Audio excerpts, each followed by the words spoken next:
Your Excellency, the President of the Republic of Kenya,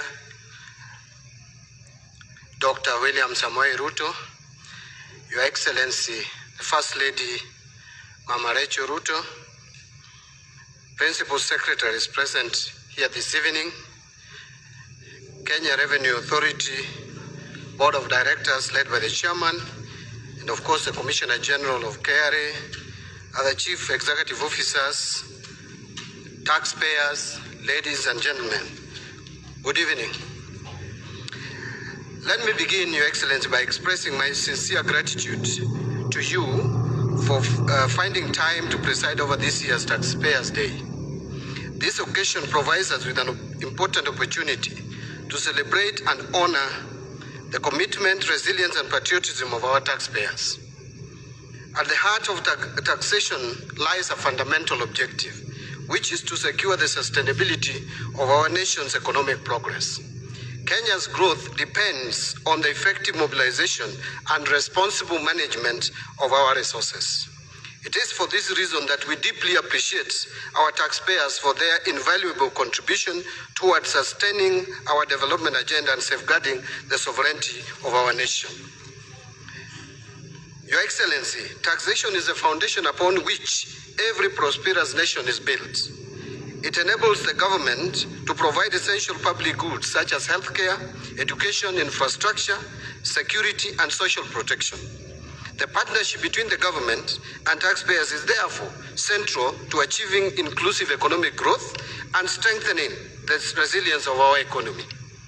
I am pleased, Your Excellency, to report that our economy continues to demonstrate strong resilience despite global and regional challenges. Kenya's economy in the first quarter of this year grew by 4.9%, up from 4.7% last year. And in the second quarter, our economy grew at 5%. And we project that the full year growth will be well above 5%, around 5.1 to 5.2%, placing us among the stronger performers in the region. Macroeconomic fundamentals continue to improve.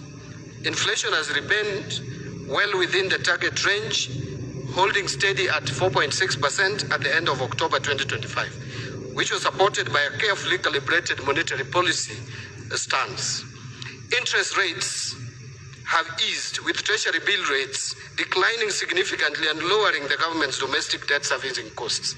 Today, Your Excellency, the 91-day treasury bill is trading at 7.9%, down from around 15 to 16% a year ago. At the same time, commercial bank lending rates have also fallen, providing a welcome boost to private sector credit and domestic investment. It would interest the audience to note that early this year, actually credit to the private sector was contracting, growing at negative 3.3. It has picked up, Your Excellency. The latest data is that it is now at well over 5%. That is credit extension to the private sector. So our external sector position has also strengthened, supported by a stable exchange rate, stronger exports and services receipts, resilient diaspora remittances, and an increase in official foreign exchange reserves, which is now at about 5 months of import cover.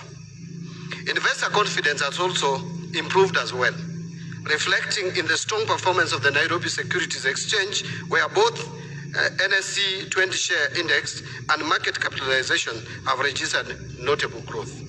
Your Excellency, these positive outcomes reflect disciplined fiscal reforms and a deliberate effort to foster a vibrant private sector. The government's fiscal consolidation agenda continues to bear fruit, with the fiscal deficit projected to narrow further this financial year. In this pursuit, revenue collection remains a central priority. We are leveraging technology to modernize the taxation framework, seal revenue leakages, and enhance overall system efficiency. Innovation is essential for improving the fairness and effectiveness of our tax system and ensuring that we keep pace with the rapidly evolving economic environment. Technology will also help us broaden the tax base so that every Kenyan contributes their fair share of taxes. So when everyone pays something, no one feels punished. But when only a few pay taxes, even the compliant ones compliant ones will start looking for exit. At the same time, the National Treasury has also embarked on comprehensive reforms under the National Tax Policy and Medium-Term Revenue Strategy. Our objective is to achieve a 20% revenue collection as a percentage of our GDP, which should be achieved in the medium term. Create a tax system that is simple, predictable, and fair. We are streamlining tax laws, harmonizing provisions, and removing unnecessary complexities that make compliance difficult for businesses and ordinary Kenyans.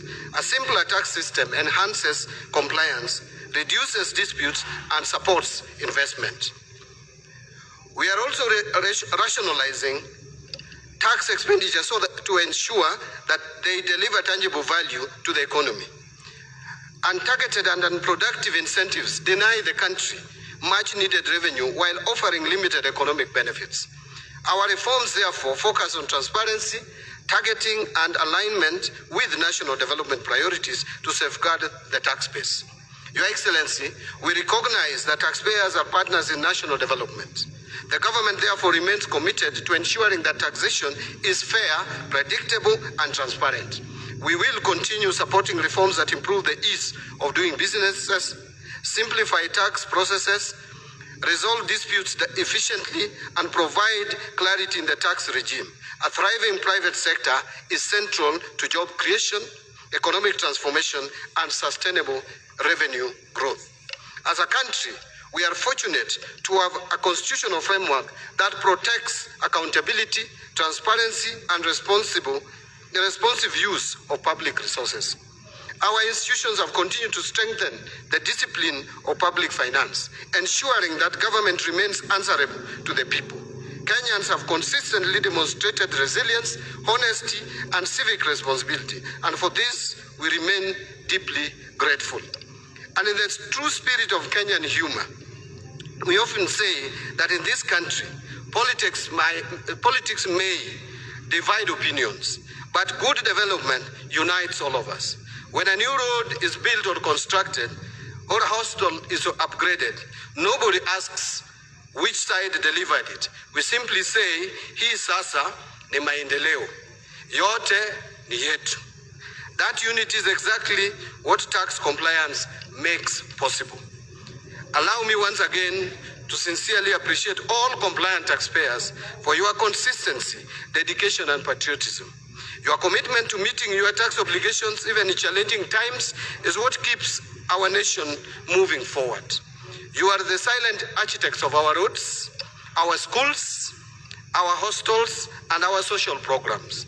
I also thank the Kenya Revenue Authority and all our partners for their tireless efforts in supporting compliance and strengthening our revenue system.